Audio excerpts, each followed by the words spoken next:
All right, good evening, everyone.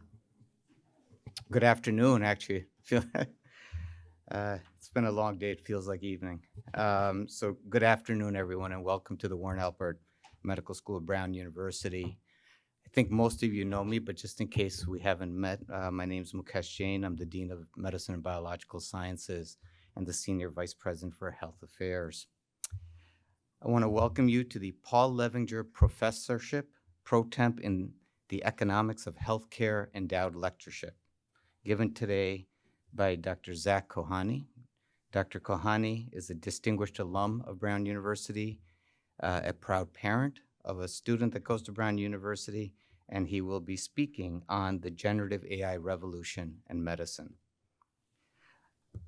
I want to tell you a little bit about the Levinger Professorship, and then I'll turn it over to Hossam Zaki to introduce our speaker. The Paul Levinger Professorship in the Economics of Healthcare is funded through an endowment established in 1987 to honor the memory of Paul Levinger. The gift was made by his wife, the late Ruth Levinger, their daughter, Betty Levinger Cohen, and her husband, Dr. John Cohen, a pediatrician, Brown, class of 1959. Mr. Levinger was the president and treasurer of Spidal Corporation. He was a member of the corporate boards of Rhode Island Hospital, Beth Israel Hospital, and was the former president of the Miriam Hospital. In 1969, he received an honorary doctorate from Brown. Mr. Levinger's Spidal building, located at 70 Ship Street, is now our very own laboratory of molecular medicine, housing many of our biomedical faculty and their labs. What was an old strength of Providence is now currently home to a strength in biotech and healthcare, a strength that only continues to enhance the newly invigorated Innovation District of Providence. We are most grateful to be able to honor Mr. Levinger's legacy in this meaningful way by hearing from leaders whose work focuses on the economics of healthcare. I'd also like to thank our AI in Medicine student group for conceptualizing and planning today's lecture. And with that, I'd like to invite MD Class of 26 candidate Hossam Zaki to introduce today's distinguished speaker. Thanks everyone for being here, and Hossam, it's yours.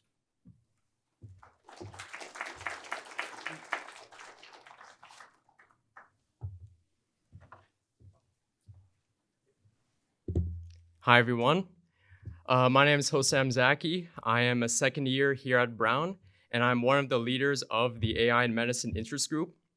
And it is an honor and privilege for me to introduce this year's Levinger lecturer, Dr. Zach Kohane. Dr. Kohane is the founder and inaugural chair of Harvard Medical School's Department of Biomedical Informatics. He is also the inaugural editor-in-chief of the New England Journal of Medicine AI, and a co-author of his recent book, The AI Revolution in Medicine. Not to mention, he is also a Brown alum. Dr. Kohane's insights will be invaluable in guiding us towards a future where technology and medicine converge for the greater good. And with that, please join me in welcoming Dr. Kohane to the stage.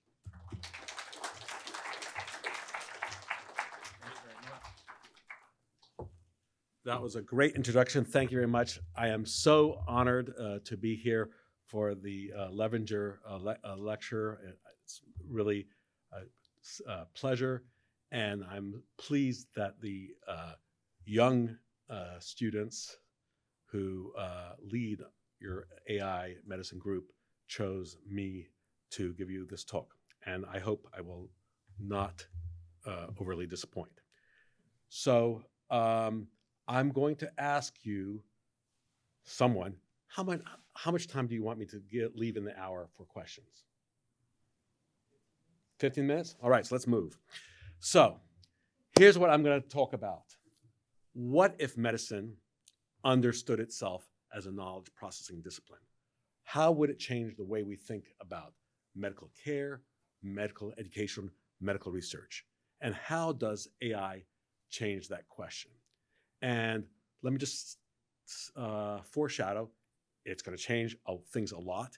And you're at a very special moment in medicine. I did my PhD in computer science in the 1980s, which was a previous era of AI and medicine hype. But even then, I knew that it was false hype, that we were not going to achieve what we claimed. Now it's happening right under our noses. And if medicine does not actually take this seriously, future medical advances will not be happening out of medical schools. So, let me give you an example of old school AI. And when I say old school AI, I mean AI in medicine that happened 3 years ago. So this is a child who had been previously well and then had problems speaking, trouble walking, and eventually stopped walking and stopped talking, and was seen by multiple doctors, multiple healthcare systems without any diagnosis. Ultimately, they were referred to a network that I happen to know a lot about because I'm the principal investigator of the coordinating center of this network, the Undiagnosed Disease Network. This is a network that exists across 12 academic health centers nationwide, coast to coast, with a few in the Midwest. And this patient was evaluated, genome was sequenced, and because the way we had architected it 12 years ago when we started this, all their data, the genomic data and the clinical data, sucked up into the Amazon cloud in a HIPAA and FSMA certified data secure implementation. But here's the thing. We used two assets. One, through this network, we have best experts in various presentations. So we can go to those. And we had built a number and borrowed a number of bioinformatics tools to sort through the genomes to actually figure out which gene mutations are in fact causative of disease. Because the fact is, it's not the problem you think. It's not the problem of finding a mutation that causes disease. The problem is we all have lots and lots of mutations. In fact, on average, each one of us has 4 or 5 mutations that if you looked at a textbook would say that causes disease. So the problem is to actually use these bioinformatic programs that depend on a lot of data around previous genomes that are analyzed in various populations, and to figure out the impact upon protein structure and protein function to see if it would cause disease. So in this patient, we found a mutation among the several that we thought was very likely to be causative of this disease, a gene that I had never heard of. I should tell you, I'm trained as a pediatric endocrinologist. Certainly never encountered this gene, GTP cyclohydrolase 1. Turns out it's an important gene in the metabolism of neurotransmitters. And so giving this child a cocktail of metabolites beyond that block bypassed that enzymatic block due to loss of function. And sure enough, this child within weeks started walking and talking. Huge win. And again, expert doctors, expert old school bioinformatics algorithms. So when I was approached by Peter Lee, head of Microsoft Research, himself formerly an academic, he was department chair of computer science at CMU, but now he's at Microsoft. And he introduced me under a tight security blanket to GPT-4 in October of 2022. And I was, as a computer scientist, I was just struck by everything he was telling me. And a lot of the things that I pride myself on doing, including programming, it seemed to be able to do. And so I went through all the stages of grief, from denial, anger, and all that. And once I was in that good place of acceptance, I started testing it out. And in writing this book with Peter Lee and Carrie Goldberg. And so I took a case that had not been solved by the Undiagnosed Disease Network. And the reason it had not been solved is because we found, as is often the case, 5 genes that had loss of function mutation, and none of them fit the case description here, where there's lack of TR production, premature adrenarche, laryngeal cleft, hearing loss, and blood pressure. And I just said to GPT-4, and remember, GPT-4 is not like these old school bioinformatics algorithms. It's not been trained on a bunch of genomes. What has it been trained on? Human language as captured across all our history and stored in various electronic databases, including the internet.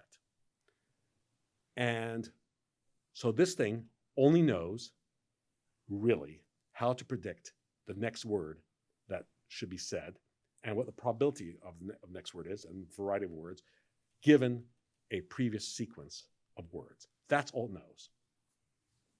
And so I asked the thing that knows really just next word. I asked it, here's the case. What's the most likely diagnosis? So like a good doctor, it hedges. There isn't necessarily a single clear most likely diagnosis, but then it puts its money down. And it tells me that POLR3A is particularly interesting, given that it's child's diagnosis of leukodystrophy, and that some POLR3 related leukodystrophies have been, not classically, but have been linked to hearing loss in some patients. Remarkable. But you can say, Zach, nice guess. But we were simultaneously running these genes through a model organism core, where we would knock in through CRISPR the mutation into a fly or a fish. And sure enough, only POL3RA created the phenotype that the corresponding phenotype in the model organism. So that's kind of mind-blowing.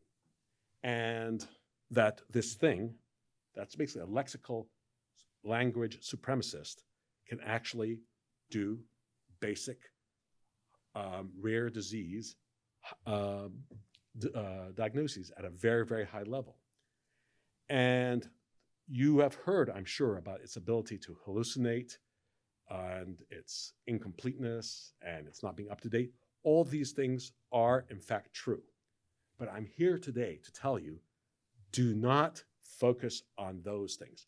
All the negatives that you've heard are, in fact, true, but they're transients. And to give you a sense of how transient they are, the US LME, and I'm sorry for those of you who have to take it, what a useless piece. No, anyway, the early GPT did worse than any medical student in December of 20. By March 2023, it was doing better than 85%, and shortly thereafter, 90% of all medical students taking the exam. And not just the Google version, MedPalm 2, but also GPT-4. And that's just one area of medicine, a very artificial area. There's a preprint just now out from the Google team from DeepMind, where they're going through they've trained it to do a dialogue-based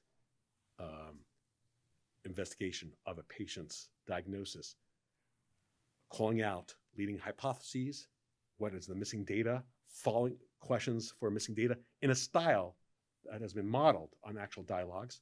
And they did the full trial because they're Google and they have the budget. And in a randomized trial, it was more accurate than primary care providers, as judged by experts looking over the primary care providers, and more empathic as judged by the patients. And this is going to be happening everywhere. And my lecture is probably going to be much less technical than you want it to be, because in part I want to stir you up to actually take this seriously, because I think it's an existential opportunity and threat to medicine to not take this seriously. So what do I mean by medicine as a knowledge processing enterprise? So here's the physician, there's the patient, and here are other players. There's the clinical history. There are other patients that you've seen in the past. There's all the literature that's being published. That's what's going on in the world. And here's the clinical training that you're just at the beginning of. So, and then there is the decision-making that you're going to be making with regard to patients, whether it's giving them an immunization, testing a lab, or giving some other therapy. Whoops. And for some reason, the arrows did not appear when that I had previously on the slide, but suffice to say, in theory, every time you see a patient, you're processing all those different sources of knowledge, the data that you're getting from the patient, the data that you're getting from the record, the data that you remember getting from previous patients, your clinical experience. If you're keeping up to the literature, what you're getting there, and you're obviously keeping track of what's going on in the world, and if you went to a great medical school like Brown, you're also learning great clinical medicine. So any of those things that don't work efficiently are going to cripple and decrease your ability to do optimal decision-making for your patients. And the problem is a lot of these decisions ultimately get turned into dollars. And because people have to pay for medicine. And so we'll get to that again, but the fact that dollars are related to our decision-making is both putting us at risk and in terms of clarity of our decision-making, but it also tells us where we should perhaps make sure that AI is applied in the correct way. Just to give you a sense of what happens when you don't view medicine as a knowledge processing enterprise. So this is, as you see, a period that going from around 2000 to 2004, and you see here a big spike in something very deadly, heart attacks. And and this is just deaths from one healthcare system, Mass General and Brigham and Women's Hospital. And it was like several 747s disappearing without a trace every week. Anybody have an idea what was these? Where were these heart attacks coming from? So it's to say it. Vioxx, exactly right. This was Vioxx. So here's the weird thing. Not only were we unaware, until I did the analysis, we were not aware that we knew about Vioxx, but we did not know that this was the effect in our hospitals. And worse, we were doing it. So think about what that says about the healthcare system. Not only were we unaware of this mortality that we were generating, but we were actually causing it.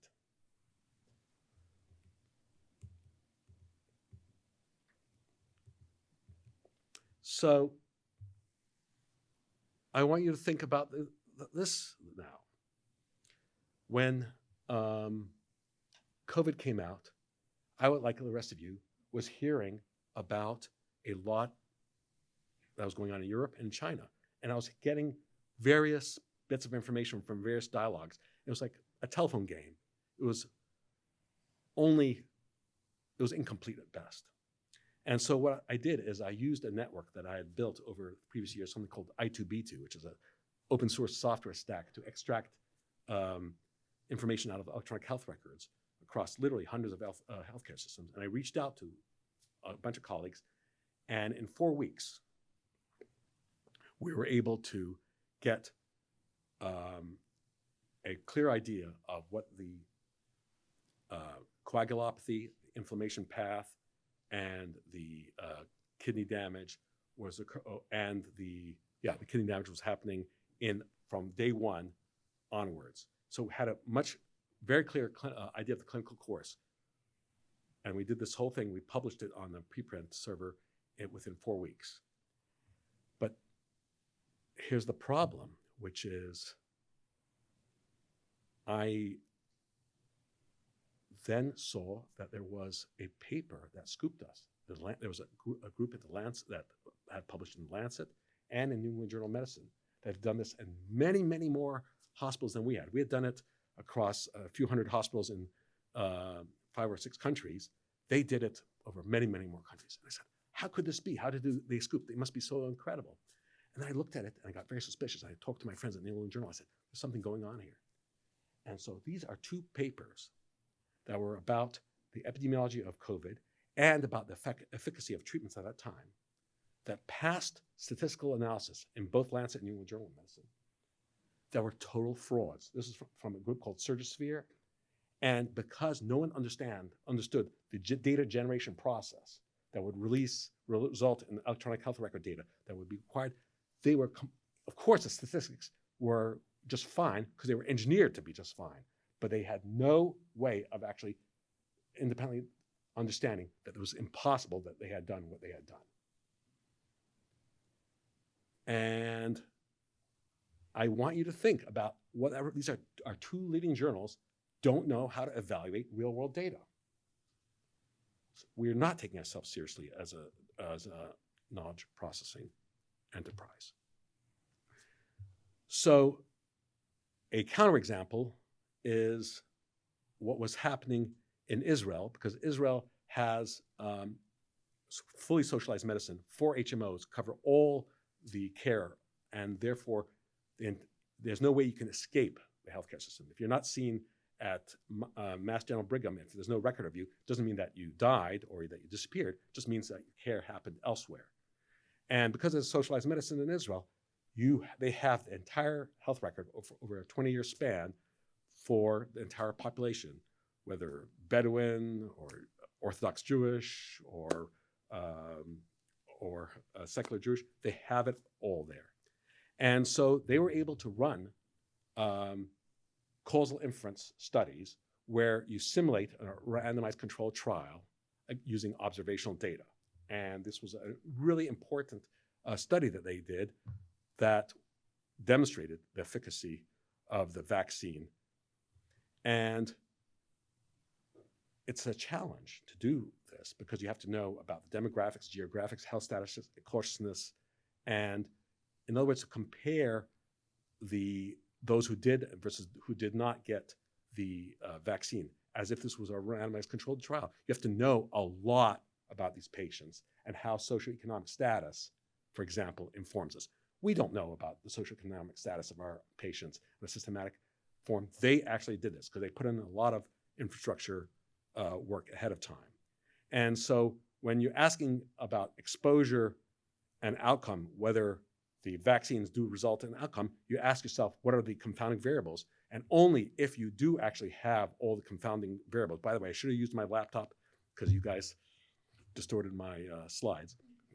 But only if you have that data can you actually correct for those confounding variables. And so that requires being able to have this full menu of data.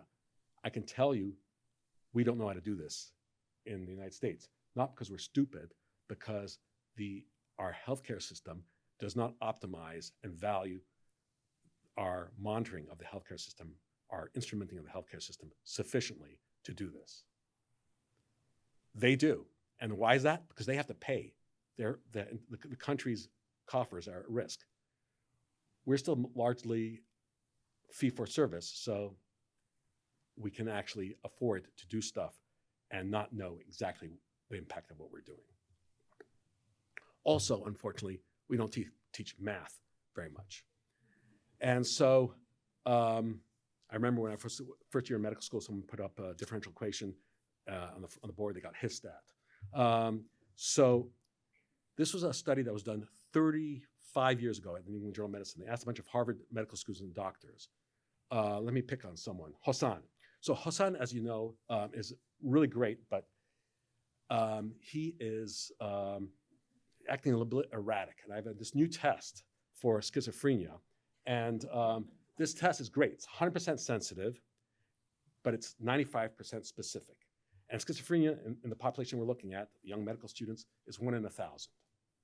And so we asked, so 35 years ago, someone asked Harvard doctors and medical students, what's the chance that Hassan actually has schizophrenia if he tests positive on that test?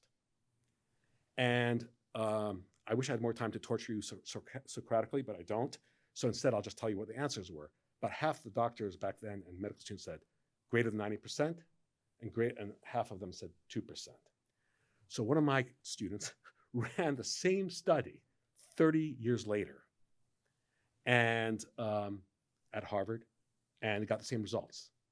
So what's the right answer? If you're 100% sensitive for a 1 in 1,000 disease, you're getting that 1 in 1,000 patient correctly. But if you're 95% specific, that means you have 5% false positives. Out of 1,000, that's 50 false positives. So you have a total of 51 positives, one of which is a true positive. So 1 in 51 are actually true positives. So in other words, if Hassan tests positive, he's about 2% chance of having that. And half the doctors got it wrong 35 years ago, and they got it wrong again 30 years later. What's impressive to me is the student who figured out how to get a high impact publication just by redoing a study 30 years later.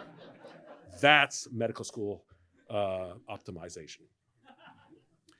And I also realized I have Netflix envy. You know, when I go to Netflix, it knows based on what I've seen what I'm going to ask to see next, or what I might be interested to see next.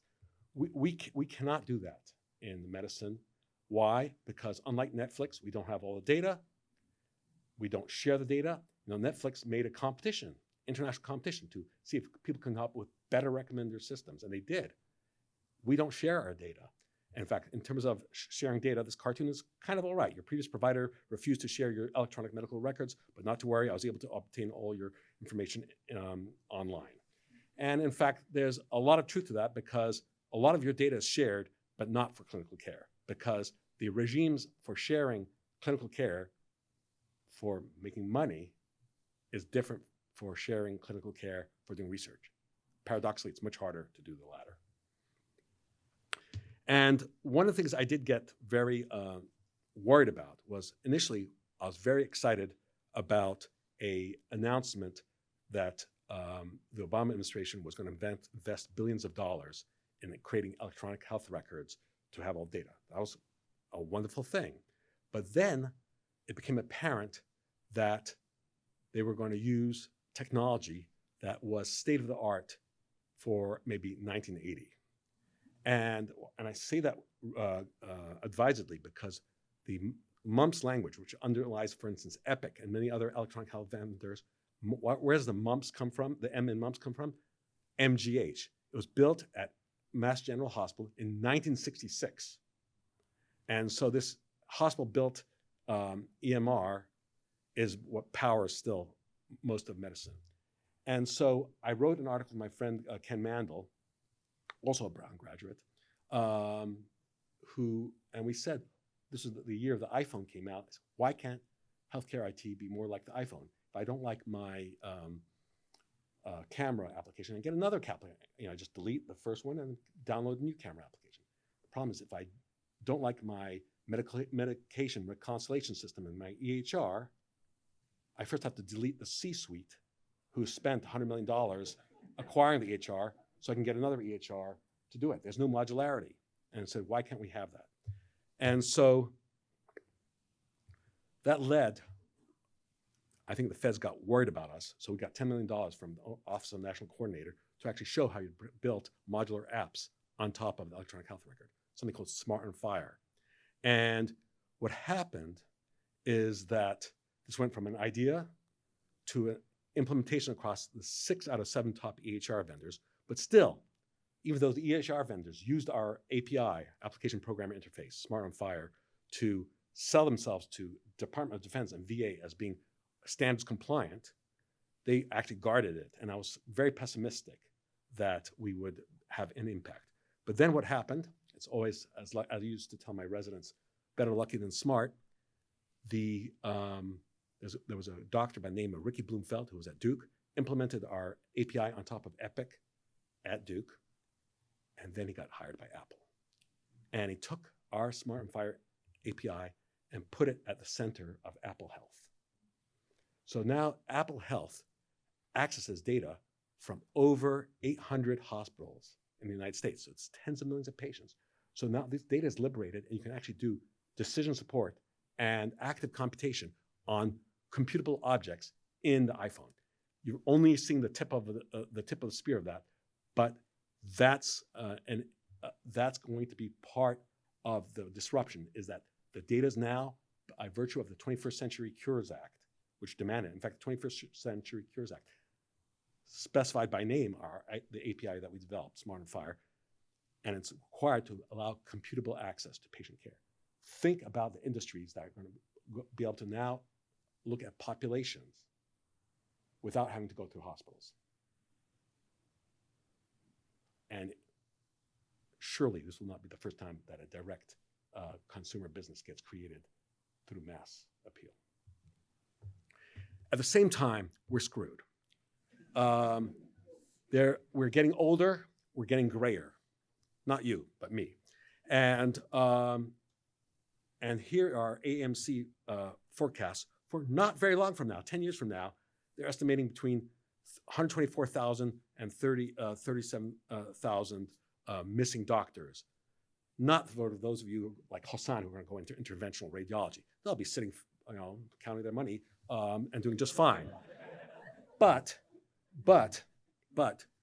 primary care is disappearing, and we're going to miss a huge amount. Mass General Brigham at Boston just announced it's not taking any more primary care patients. Primary care has disappeared at Mass General Brigham. When I get these new faculty from that feeder school, what's it called? Oh yeah, Stanford. And they say, where do I get primary care? I have to tell them, unless you're willing to be a rich person and pay for concierge service, it's very hard to get primary care. And even if you get it, unless it's concierge service, you're gonna wait months to be seen. And it's not just a US problem. This is remarkable because in the UK, they say they have, primary care. The problem is the same lesion gets manifested as long waits. So these are refugees who left Ukraine and then came to England, and then because they couldn't be seen soon enough for their health care, they went back to Ukraine. Think about what an indictment it is of that system. But what we do have a lot of is nurse practitioners and physician assistants. They don't have medical school debt. They don't have medical school arrogance. They don't have to do calculus or physical chemistry or physics, and they're pretty nice. And so the question is, can we take them and AI and actually deliver the care that we expect to give everybody? So the short answer I'm going to try to convince you of is yes, we will. And that's because we're getting so much data, partly because of these electronic health records. So here's just looking at one data type, echocardiograms. And it shows you in this short last 4 years, we went from the commercial offerings that were based on interpreting just thousands of echoes to a Nature paper that had on the order of hundreds of thousands. A preprint just appeared by an outstanding group where they looked at 1 million echoes paired with the reports, with the textual reports. And that allows them to do phenomenal work. So here's the architecture, there's the images, the textual reports. Can we develop a generative model to create annotations on any echocardiogram? So I obtained a video. Whoa. Yeah, here goes the video. So look, this is that echo clip in real time. They just sucked up all the echoes that were taken from by an echocardiographer. So imagine you're a primary care provider and you want to look at the state of the heart failure of a patient. And so you're not calling the cardiologist. You're just using this program, which has been trained on over 1 million echoes. And the question is, can you in fact deliver an expert analysis of the echo without actually going to the cardiologist? And the short answer is yes, because this was evaluated against expert cardiologists, and it really works. Think about how transformative that is. Also, other versions of multimodality. You can say, don't these things just learn from what they've been trained on? This is a picture that no one had before because it was from a New England Journal image stumper that no one had seen before. Anybody have any idea what this is? I certainly didn't.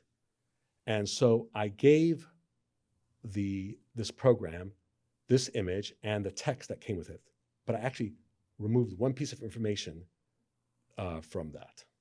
And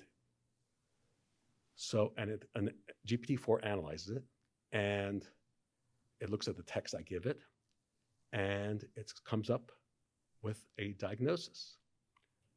And it says this is either bleomycin toxicity or mushroom toxicity.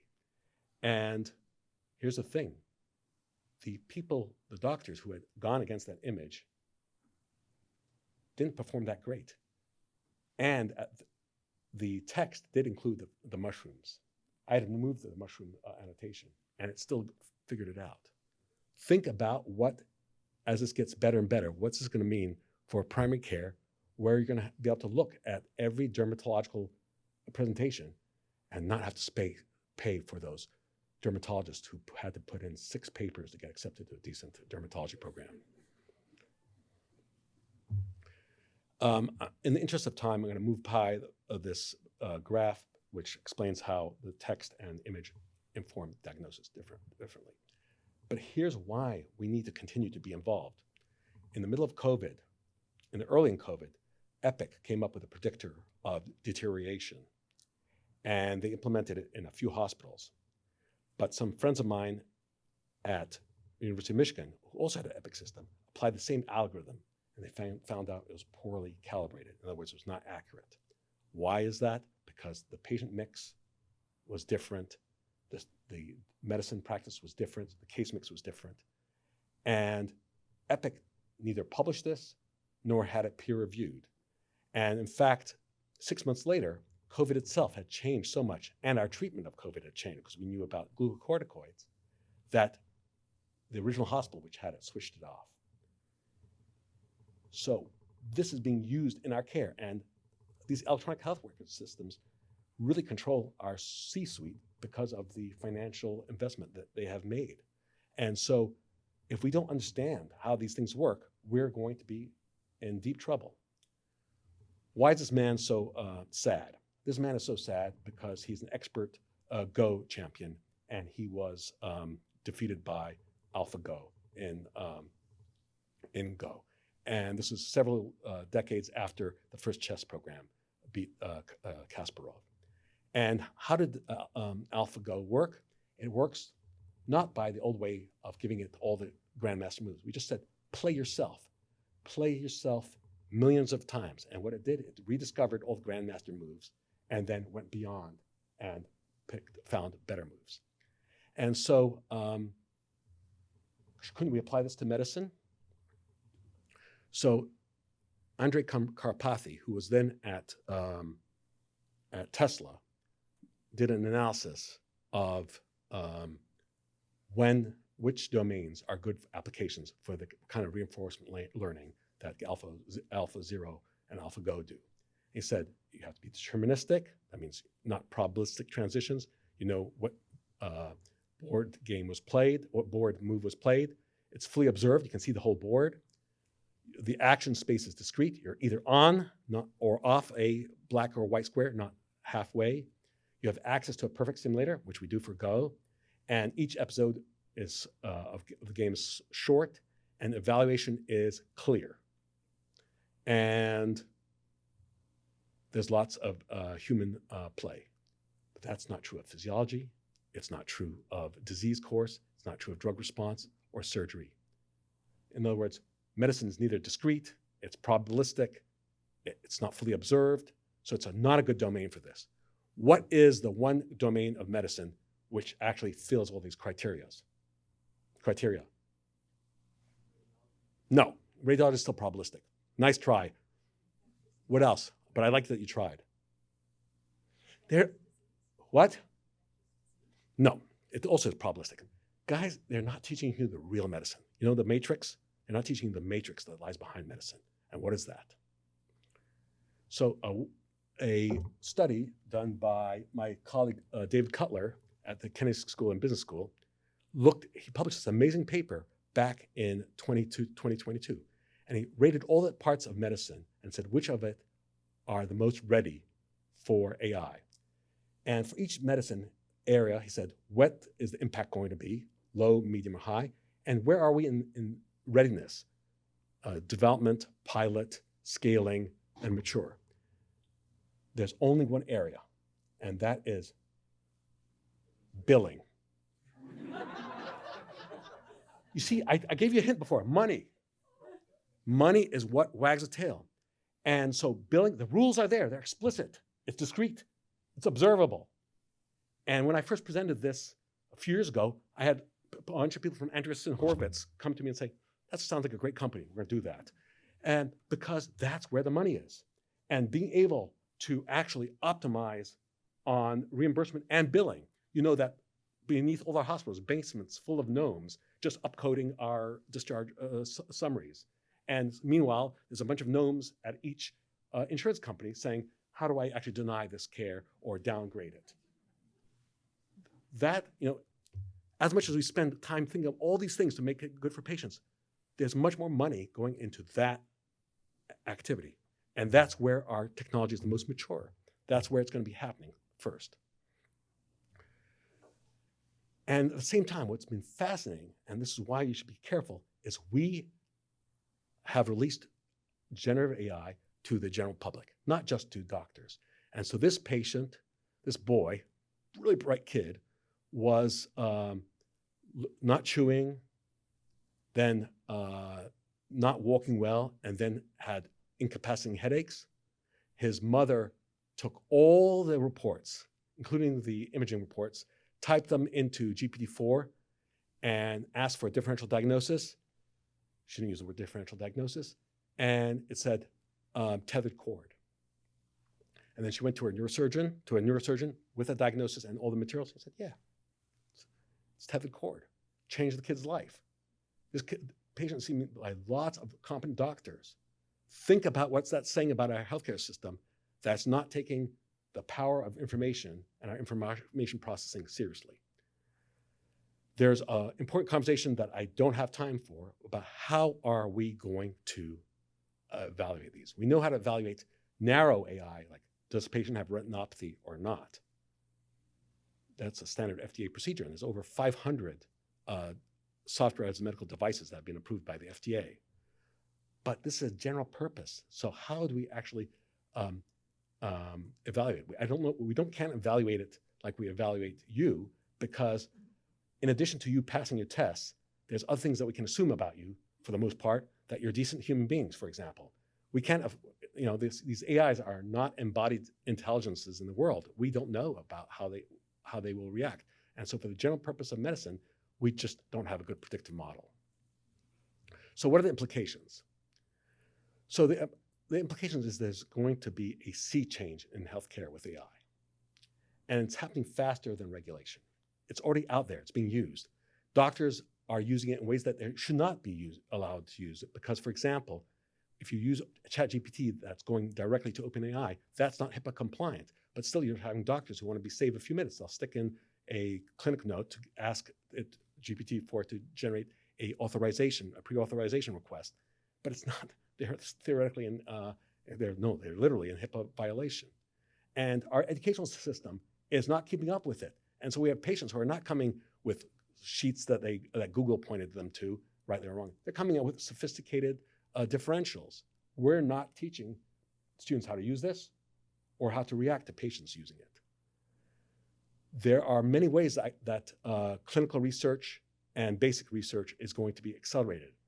I don't have time to show you amazing things where I just take something, a place I don't know, like FDA adverse event reporting. And then I say, analyze this data.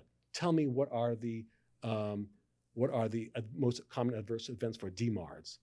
And it'll tell me. And it'll be linking together data files in that big zip file that I uploaded. It's doing automatically, something that normally I would have been spending tens of thousands of dollars or hundreds of thousands of dollars for consultants. And having control of the data and the computational resources are the dominant levers. And I'm telling you that Microsoft and Google and others are doing their best to buy up that resource. And most of us in healthcare, because we don't have either the staff or the strategy or the know-how, although we could, the young people here in the audience could, but because of leadership issues, we don't have in our healthcare system that kind of vision, and we've sat on it. And by the way, it's different than when it was 40 years ago, when all the electronic health record developments were all driven by doctors in training. But we've pushed all that to the C-suite, so that important area of innovation, the lifeblood of medicine, information processing, is now C-suite and outsourced. And it's going to get worse now with AI, because having expensive computational resources, those big GPU farms, and having access to the data that they are ready to invest in is going to drive them. So if we do not understand that, the corporatization of medicine that has already hurt us so much will be accelerated far more.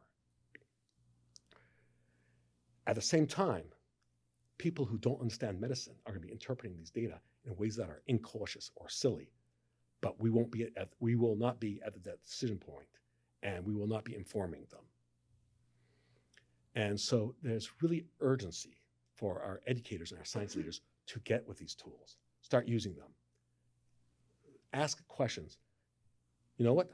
When someone asks me, as they do often, can you write a letter of recommendation for so-and-so professor's promotion to a full professor?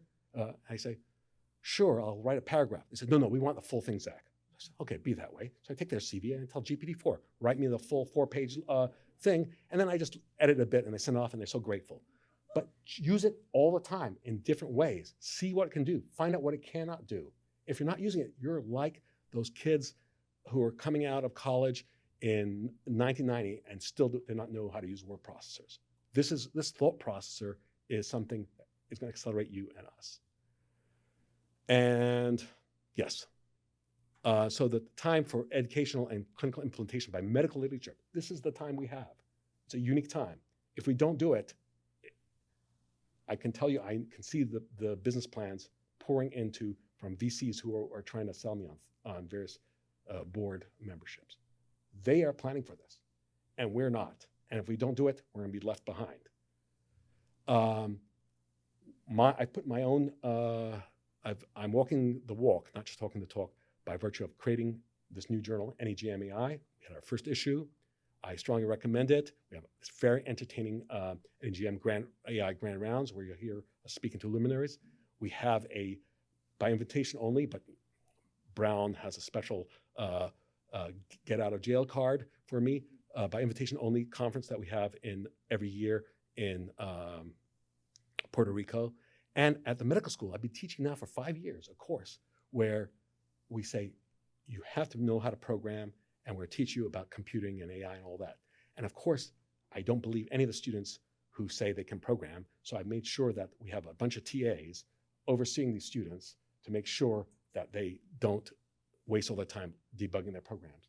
And they really learn how to think about computing, both from the dark side, the dollar-driven side, and from genomics and clinical decision-making.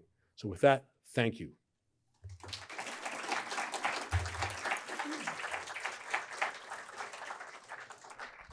All right. Thank you so much, Dr. Kohane. I think we have time for questions, maybe 10 minutes. Jay and Estelle will be running with the mics up and down. So yeah, feel free. Go for it. Make it hard for me.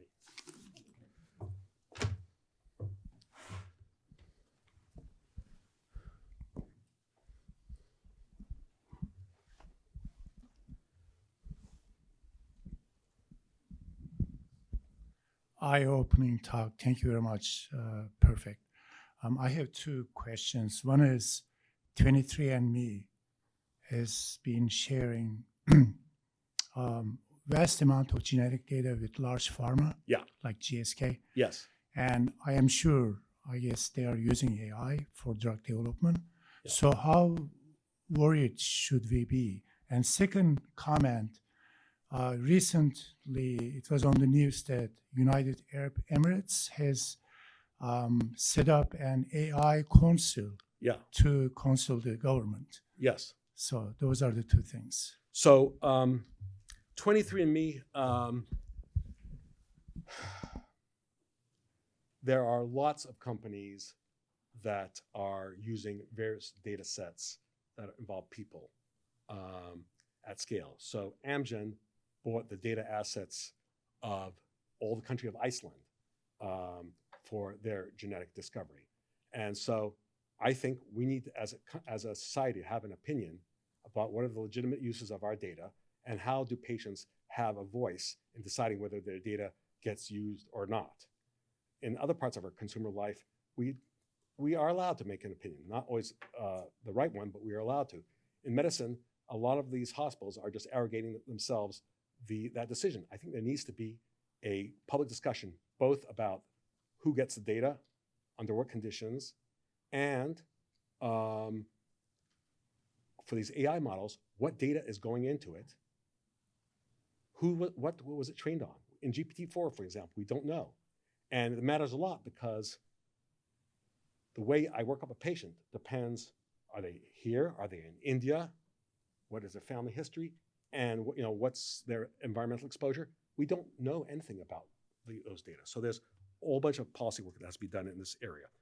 And yes, we should be very worried about the fact that, unlike medicine, finance, the government, and bad guys are all going to use generative AI to generate superpowers, whether generating disinformation, whether generating pathogens. Huge problem. So we have a huge both governance problem and policy problem. Absolutely. I'm not worried about misdiagnoses by these programs relative to the state of art of medicine today. I'm much more worried about what you're thinking, which is having benign or not so benign players using this as intellectual superpower. Yes. Yeah, so with data is like the new oil, right? Yeah. And so as like companies, as our medical system is so corporatized, companies are the ones who have access to all this data. Yeah. And how do we in like academia, as students who might be like competent in computer science, but also medical students, how do you kind of access that data and kind of compete with them? Otherwise, you have just the corporatization of medicine. Right. So it can be done. Again, doctors used to lead. And so one of my former students, John Halamka, is now at Mayo. And they've figured out how to turn all their data into an asset and working with multiple companies. So if you're part of a system like that, that's made it available for both corporations and for their own researchers to study, you're in great shape. Otherwise, yeah, you have to figure out who are you going to join. Are you going to join Microsoft? Are you going to join OpenAI? Or are you going to join the AI division of Epic that will be allowed access? I want to point out that the biggest source of data during COVID was the NC3 effort, which was led by a Peter Thiel company that reached out to all the hospitals where the C-suite didn't have to say yes, but because Epic was saying cooperate with them, they actually gave their data to this N3C effort. It was not adequate. It was not a good enough data set, but I think there's one person you really should talk to get him to cough up what we're going to do next, and that is our dear Dr. Ashish Jha, because he knows what we're going to do next. Find out from him. I'm going to ask the same question, but in a different way. Okay. Hey, so you mentioned Ricky Bloomfield. I mean, I'm sure he's done amazing things, right, in his role in industry Yeah. now. Josh Mandel's another example, Yes. right? So specifically, what advice do you have for medical students who are going to be courted by companies as this evolves, because they have medical knowledge, which distinguishes them greatly from undergrads who might go directly into industry? So especially in the context of the shortage, which this is clearly what you were pointing out with that slide So on the shortage. what as well. my advice would be, and I'm sorry because it's not great advice, but it's actually, in my mind, the correct advice. Do 1 year of internship and then join one of those companies, because you will transform medicine much more reliably than you'll do. If you're inside medicine, you're going to be low person on the totem pole during medical school. Then you go, and then you're at the end of medical school, and you're great. You're at the top. You've done the exams. Then you become an intern. You're at the bottom again. And then you go up, and you're really competent, and you're a senior resident. You're top again. Great. And then you go into subspecialty. You're at the bottom again. And then you go up again and again and again, and you're at the top. And then you're faculty. Do you have an R01? No. What is the mean age of getting your first R01, independent NIH grant for MDs? 43, that's right. So I take you right out of medical school, you're 22, 23. Do you understand the difference between 23 and 43?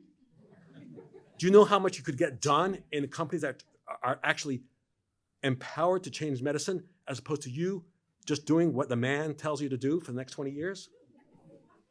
That's my advice. All right. All right. I got. No, okay. Am I the one with the mic? Yes. Okay. Hamish, you got to let Hamish do it. So in terms of taking back control of some of these technologies, one of my concerns is that the descriptions we have for performance, things like the USMLE and the simulated cases that Google just tested in their study, they're not real patient data. Correct. And they're not the messy, complicated data we get from patients. Yes. So I think it's one of our responsibilities is to take the real clinical environments that we work in and hold these systems feet to the fire much more effectively. Because at the moment we're seeing these simulated studies that, they all look fantastic, but then we try them out on real patient data, which we've been doing in the ED and in primary care, for example, and it's pretty messy and they're very variable. They are very variable, and here's the point. There's something that we've invented long ago called the randomized controlled trial. And I can tell you that NEGM AI is waiting for randomized controlled trials to actually assess exactly that. But if medicine's not going to do it, no one's going to make them do it. And they're just going to release them. So don't wait for someone to anoint you as the czars of quality. You can if you lead by example. If you actually do those RCTs and say, how come you didn't do an RCT like we did that was published in NGMI or NEGM for that matter? So that's the challenge. If we're not taking this seriously, they're going to run roughshod over the evaluation process. So Hamish, it's on you. Yeah. So you were talking earlier about training these algorithms and these new AI models, but typically what it's trained on is, in my mind, data that has had like disparities, whether it's racial disparities, gender disparities. How do I think about disparities? Exactly. How do you use solutions also? So first of all, guess what? I've heard that humans also have biases. And I don't know how to assess 100,000 ER doctors for their bias, which I know they have. And I know that they don't treat everybody equally. But I actually know how to do that with AI. I can say, here's a black person, here's a white person, here's a Chinese person, here's a South Indian person. And I can see how it performs and does equal. We can actually work at scale and evaluate these things in ways that we cannot do for the human system. I think it's very important every time you ask yourself what AI can do, to ask yourself the hard question, are we doing that for human beings? And the answer is often no. And how often are we getting diagnoses right? How often are we billing correctly? How often? There's a lot of things that I think we can do more efficiently using augmentation in the way it's described. And bias is a real issue. And the bias is in the data, but we can actually assess it. And when we identify it, we can turn the knobs to actually counter some of that bias. Thank you so much. What advice would you have for someone who perhaps didn't take that advice of quitting at the end of internship and maybe at the end of fellowship and is a relative Luddite when it comes to AI? So don't try to be what you're not to be, but what you can do, you can be the best you all can be, as the old Army commercial says, and start playing with GPT-4. See how you can use. You'll think of ways to actually make your business more efficient.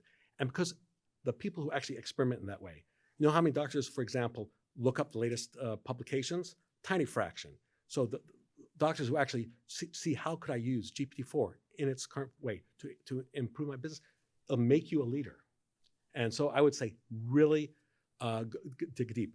There's someone who's not a doctor who I think you should look up on Twitter and then read their papers. Ethan Mollick, he's a professor at Wharton, and he talks about how to use AI in education. This is a guy who walks the walk. He developed a lot of business education software, millions of dollars worth. And then when GPT-4 came out, he said, screw all that stuff I did. This is going to transform. And it made public all the prompts that you do to create an inverted flipped classroom, ask low stakes pop quizzes, transition from previous lecture to the current lecture. Wonderful pedagogic things. Go look at what he's doing and you'll have lots of ideas. All right. Yes. So you touched on this. First of all, thank you for being here. But in terms of the delta and need for primary care, for example, in the APP plus AI combination, Yes. we are in a medical school. I'm kind of curious, like, what do you think the future of an MD degree is? Who should be getting it? Will it vanish in 20 years? What do you see that vision playing out? Right. So since I love Brown and I'm a megalomaniac, I'll say, if you're going to go in primary care, you're the person in charge of the team of PAs and NPs who use AI. You create that system and you're the quarterback for that. Primary care is meant to be a team sport, and you will be running those teams. And you're going to need teams of that size because the need for primary care is going to go up, but we're not going to be able to deliver it with MDs, period. All right, that was the last question. Thank you very much.